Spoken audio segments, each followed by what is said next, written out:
good day mga bossing. Isang magandang araw. December 31 ngayon.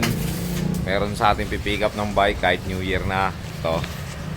Yan dalawa. Pagsasabay na natin yung dalawa. Ayan o, trabaho pa uli o. Ayan o. So yun mga boss. Ito yung binuo namin kagabi. Kukunin na to. Magkaibang may-ari na ito. Magkaibang kliyente. So yun mga bossing. Abangan nyo. Yo, good day mga bossing. Isang magandang araw. Araw ngayon ng December 31. So New Year na no mga boss. Happy New Year po sa inyo. Kahit New Year, trabaho pa rin tayo. So may pipick up sa atin na dalawang kliyente, dalawang bike. Magkaiba po yung may-ari nito. So yun, papakita ko sa inyo. Pakita mo yung dalawang bike. Kabila, pakita mo. Ito yung isa. So dito muna tayo sa isa. Ito mga boss, sorry hindi na namin na-i-vlog kung paano siya, kung ano itsura nila dati. Sobrang busy na kasi. Ito yung size 20 na lowrider. So ang mga pinalitan natin dito mga boss, manubela, handle grip, springer fork, fender, rim set.